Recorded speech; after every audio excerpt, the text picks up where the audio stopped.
Welcome to our Digging Deep on B Corp sessions. My name is Danielle Thompson, and these sessions were originally run as webinars exploring each of the pillars of the B Corp Impact Assessment. In these sessions, I interviewed an expert on each of the areas. I certainly learned a lot, and I hope you do too. The governance section of B Corp is all about setting the right foundations. In this session, I, Danielle, explained what good internal governance involves and what good decision making looks like. I also touch on how to ensure that policies and procedures are effectively implemented. Finally, I share some insight into the core elements of the B Corp process, namely the impact report and mission log. Enjoy. Governance and the kind of governance pillar of B Corp, and essentially what that means is how the company is set up from a leadership point of view, from a management perspective, and it's really all the pieces that sort of sit across the whole organisation. So as we've talked about the different pillars, they're all interlinked, and one will affect the other, obviously, part of that business. The governance one is one that really kind of sets a tone, if you like.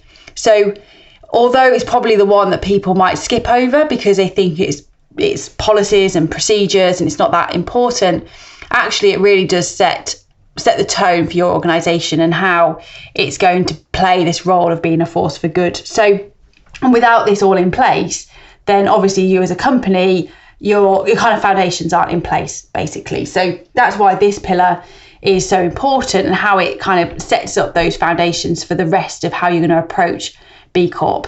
And when I'm working with companies on this, I always try and start here with the governance bit, because the decisions and the things you do in this section will then naturally impact quite a few of the other sections. So it's a really good idea to start with governance and kind of get some of these things set up. So one of the things that is part of this section is around your mission statement. So and by having a mission statement in place, obviously that can act as a kind of a reference point for the rest of your organisation.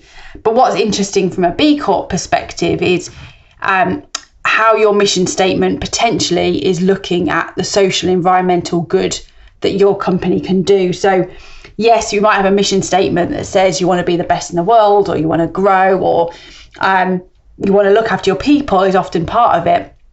But really, what's the social environmental change that you want your company to go for? And I often talk to people about, and talk to companies about, having this kind of positive impact statement. So what do you stand for? What are you there to help deliver? What do you want your company to be known for? And what's the positive change you want to drive? And so by looking at your mission statement, that's a really good opportunity to do that. To say, yes, okay, we want to grow, or we want to enter into a new market, or whatever it might be, but what's the positive impact from a social and environmental perspective we want to have? So, and that's a really good starting point. If you start there, then a lot of the other stuff will follow. And like any kind of mission statement type exercise, the best way to do that is to engage your people, engage your team, whether it's doing a workshop, some kind of session where people help you shape that, get as many kind of voices into that as you can, so that people own it and people really own that change. So that's a core part of B Corp itself, and it's obviously a core part of the governance section. But once you've got that, and you've got that mission statement in whatever form that is for you, then it's only as good as if it's actually rolled out and people actually use it. So it's very much around the decision making that involves within your organisation, and how that mission statement is then rolled out and implemented across your whole team. So, and a big part of B Corp, and I guess again across all the pillars, it really comes down to the decisions that you're making, and how does your business make decisions, and how does it consider social and environmental impacts? So if you are making decisions just based on commercial imperatives or commercial drivers, then that's where, from a force for good perspective, you're going to make different decisions to it if potentially you're thinking about the social and environmental factors. So if, for example, you're looking for a new supplier for a particular piece of equipment, or a new supplier for a new service.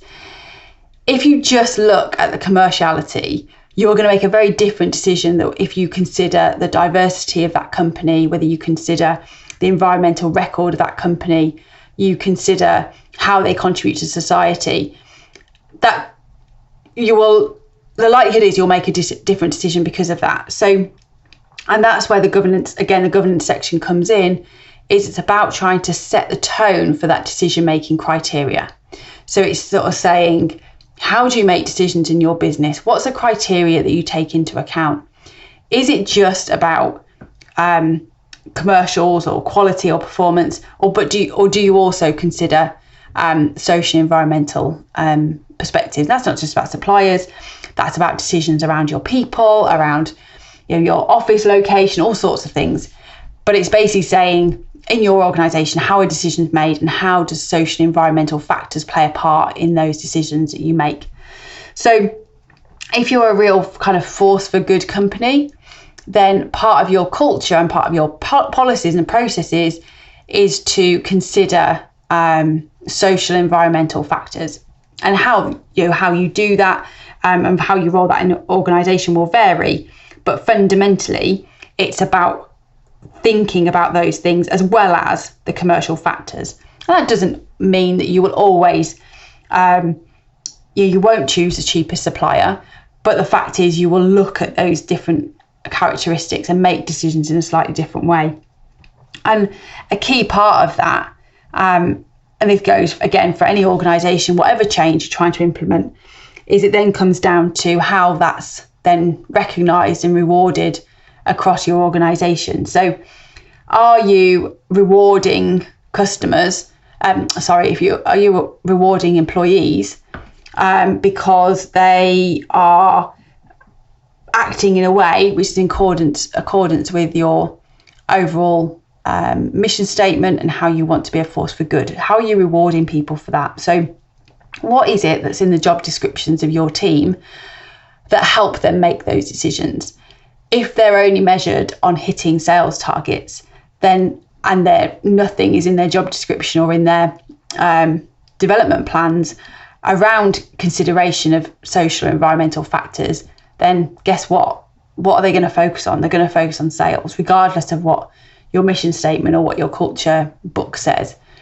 So it's really about how do you set the tone at the beginning, and then what are you doing on a practical point of view to feed that in across your team. So making sure, for example, job descriptions do include a reference to what you're trying to achieve overall. You might look at your development plans and your targets and goal setting process. So how do you make sure that employees are rewarded for consideration of these other factors? Do you include in your job descriptions, for example, ownership of certain parts of social and environmental good? So I've seen organisations that have got working groups across their organisation, and most employees are part of one of these working groups. And the working groups are things around community service, it's around environment, it's around people, it's around health and wellness, it's around mental health, it's about activities. So how are you helping and encouraging employees to be part of that overall process and part of that change? And so if in their job description it talks about being part of a B Corp working group or a cultural working group or an environmental working group, or it's about specific targets that deliver social change, so spending so many hours a month working for a particular charity or supporting them in a volunteer capacity, all of those things are much more likely to happen if they're implemented and embedded across the organisation in a very formal way, and people can see this is how I'm going to be rewarded and how I'm going to be recognised is also doing the right thing. A lot of people are intrinsically motivated by doing that anyway, but by saying that actually as a company we're going to reward you for that behaviour makes it much more likely that's going to happen. So it also sets the tone from a cultural point of view. So if you really have got in all your HR documents and in your policies and your processes, and these messages are repeated, it will be much easier to embed that across your culture. It becomes much more of how you act and how you operate. That's not to say it answers the whole question. Of course it doesn't. There's loads of other stuff that needs to go with it, but it's a really, really good starting point. And you might find it harder if those things aren't sort of formalised in any way. So a core part of the kind of governance area is basically making sure all your ducks are in a row, that you've looked across your organisation and everything talks in the same language and talks in the same way. Because it's no point having a group of people over here who believe in it and are doing all the work to try and make this happen, but it's not sort of set out across your organisation. So understand that mission statement, working out how it fits within job descriptions and personal development plans and all the kind of stuff that sits around that is a really core part of that section.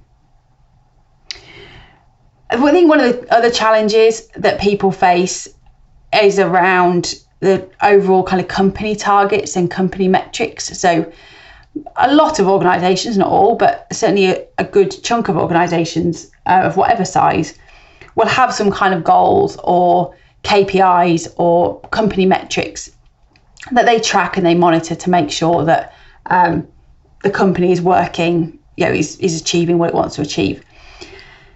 In a kind of traditional company, you might find that they are very sales orientated. It might be about sales generated that quarter or profit, or you might have some employee type metrics like attrition rates or new hires, those kind of things. But again, from a kind of reinforcing point of view and making sure that it's really clear what you and your company stand for, a really strong way of doing that is by having these kind of metrics embedded in your kind of company metrics. So you might have stats around sales or profit and all the kind of normal kind of commercial measures, but you might also have metrics around percentage of employees taking up volunteering day offer, if you've got that as part of your employee process. Or you might have metrics around the amount of money that you've donated to charity, or how many employee days have been used to support charities. Or you might have environmental metrics, your energy usage, for example, miles travelled, for example. So there's a whole there's a whole kind of suite of metrics that you can gather that sit alongside your kind of normal business measures. They don't replace them at all. It's really about kind of complementing them, but making them just as important as kind of your normal metrics that you might measure. Because again, that really helps to focus the mind on some of these having that positive impact. So if you've got regular monthly or quarterly KPIs that look at some of these social and environmental factors, you're much more likely to take action to help them. You can then track them. You can help allocate resources to try and achieve those metrics and achieve those goals. If they're hidden away somewhere else, it's going to be much more difficult to do.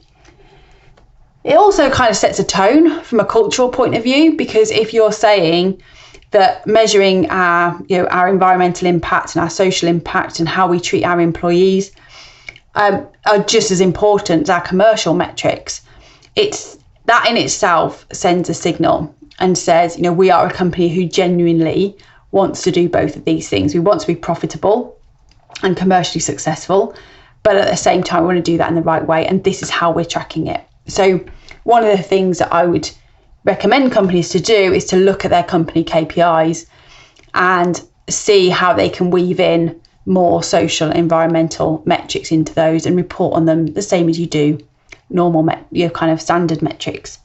And again, I suppose you don't need a whole suite of them to start with. You can start with a couple and build up from there. But I think having some in there will really help to, again, sort of send that signal, but also just to sort of understand what can be measured, what's that look like, what's important to us, and change them over time. But at least having something in there, however kind of simple they are, is really useful. One of the sort of tips when it comes to these kind of metrics I would suggest is to look at relative metrics rather than absolute. So one of the things you can look at is, rather than saying, measuring our total energy emissions, it's about measuring your energy emissions per number of employees, per employee, or per metre square of your office, whatever the right kind of ratio metric is. Because again, that just helps, as you grow, and hopefully you have more people and therefore you've got more computers and you might have a bigger office. You're not punishing yourself. It's relative, but what you want to be able to do is reduce that ratio over time. So as you grow, you want your relative energy emissions, for example, to be decreasing. It might be the same with miles travelled or employee days, etc. It might be all percentages and ratios. So that's a really good way to incorporate those measures and make sure you're kind of measuring as realistically as possible. The other part of the governance section, which I think from a B Corp point of view is a tricky one, because a lot of the assessment in B Corp does talk about policies and procedures, and anyone who's in any kind of business change or any kind of management position will know that just having a policy doesn't equal it actually being reality. So one of the things, so B Corp is quite heavy on policies and procedures, but really that's again about sending that signal as to how should you be operating. The trick then is implementing that. But there is something about having a real library of these ways of working and policies, and whether they're high level kind of intention statements or whether they're detailed processes and policies, it's that's down to individual companies. But it does help again to signal what the intention is of the company. So if, for example, you are looking at a employee policy around charitable giving, you might have a policy that explains things around match giving, around volunteering days, around some of the skill swaps that you help charities with, the kind of some of the skills that you might offer to a local charity. If all that's documented, whether it be in the formal policy or in some other form, it sets an intention. The trick then is rolling that out, as we know. But the starting point is to have it written down. And that's why I think policies on their own won't do it, but it is a useful thing to have. It is useful to have those policies written down with your intention across a whole wide range of things. Obviously, from a B Corp point of view, it helps you to demonstrate that these things are in place. But it does also help to kind of signal that, okay, this is how we want to operate. This is what our process is on these things. This is where our stance is. And having those policies, having it documented, having it formalised makes a huge difference in terms of this is what we want to be known for. And this is the kind of the foundation on which some of our policies and initiatives are based on. So, but I think as with the whole of B Corp, the trick is really rolling that out and bringing people with you on that journey. So again, what I've seen work really well is companies might have written a load of policies, they've got it all documented, they've kind of agreed what their stance is on certain things. The best companies have involved people as they've done that. They've had working groups or sessions to kind of get input and insight into what some of those policies might look like. But then rolling them out, whether that's as simple as a team session, like an all hands meeting, to just go through some of the highlights, go through some of the changes, go through some of the benefits. That in itself will be helpful. It's not everything, but it certainly will help to point people and signpost people to the kind of things that the company does. So again, if we're talking about sort of charity, a team session or a communication mechanism where people are told that they're able to take volunteering days and this is how it works, and we're actually going to measure how many of you take this up because we really actively want you to take up this opportunity to volunteer with social causes. Whether it is about how much employees have raised through their own charitable efforts and how much the company has donated from a match giving point of view. All of these things are hugely engaging for employees. But the trick is getting them rolled out and getting them communicated effectively. But the starting point often is getting them written down, so there's a stance on where people are. And again, that whole kind of process is a core part of good governance, having those there, having them documented, having them formalised, because that then allows you to do all the good engagement stuff going forward. The other piece, there's kind of two big parts of B Corp from a governance perspective and reporting perspective, that, you know, if you're going through B Corp or you want to work in this way, it's worth understanding fully. So one is about impact reporting. So there is an expectation that B Corps on an annual basis report their impact. So they're able to say, this is the impact that we have had this year. And the idea of that is it's basically a kind of a summary of the positive impact that company has had across all the different areas. So all the different pillars that we've talked about is being able to say, okay, this is how we've had a positive impact on society. These are the things that we've done. These might be some of the plans we've got for next year, or this is what we've done in terms of environment. This is what it looks like. So this impact report, and I suppose I talk about it like an annual report, but with a very social, environmental focus. So it should be quite metric heavy. Obviously, there's commentary and narrative that goes with it, but you want to be able to quantify the impact you've had, whatever that looks like for you. So it's not really in line with the overall ethos to say we were better for the environment this year than we were last year. Okay, how? What did you actually do? And what was the outcome of that? What was the impact of that change? So this impact report should really be focused on the tangible, quantifiable impact that you've had. Like I say, you should have some narrative around it to put some context, but your starting point should be able to quantify that impact.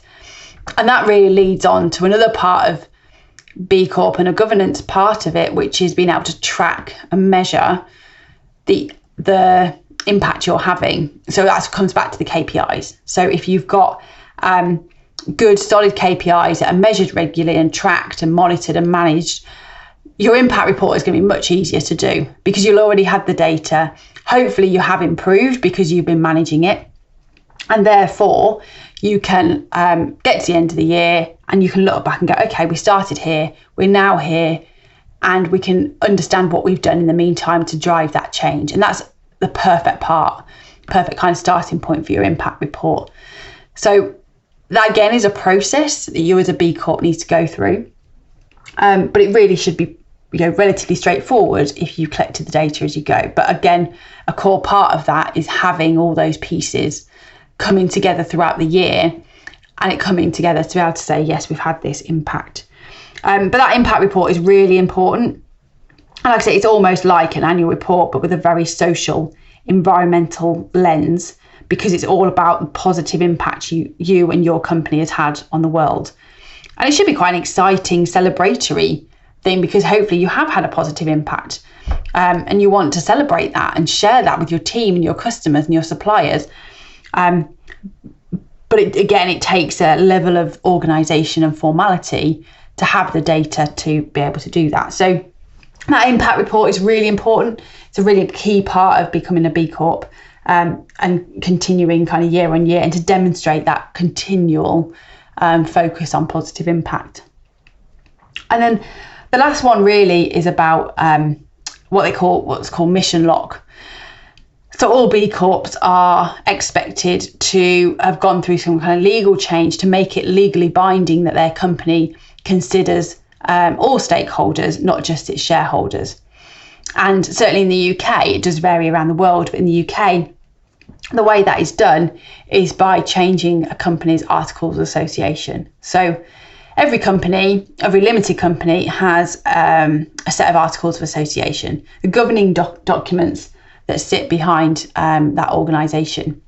For most companies, and the default is that essentially that those articles will say that we have a legal responsibility as directors to look after our shareholders and make sure that we deliver value to our shareholders. A B Corp has changed their legal documentation to say, yes, we will look after our shareholders, but we will also look after our stakeholders as well, including society and the environment. It's a legal change. It's registered with Companies House.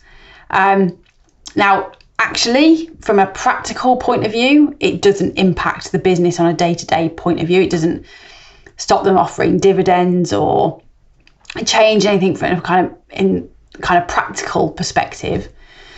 But what it does mean is this way of working, this social way of working, is baked into the company, and it baked into the actual entity of the company, rather than sitting with a particular director or a particular manager.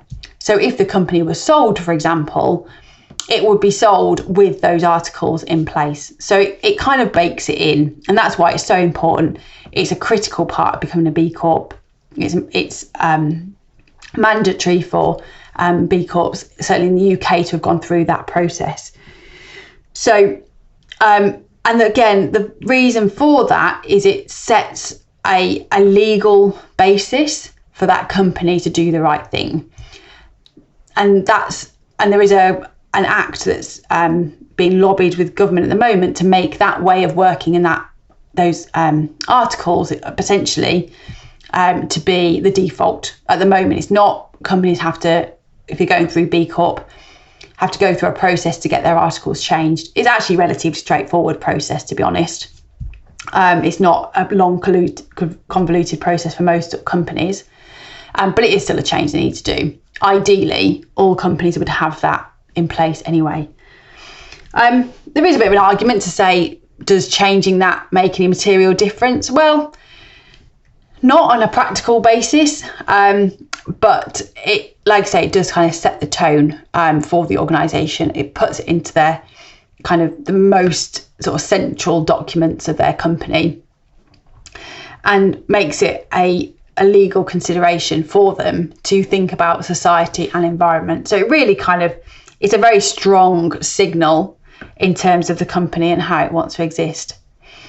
So everyone kind of goes through that process, and like I say, in reality, it's relatively straightforward, but it's obviously a big step. It's changing, quite fundamental documents of an organisation. Overall, the governance part of B Corp, as I said at the beginning, is really about setting that tone. It's about setting the foundations, and it's about getting the right things in place for the other pillars to kind of build upon.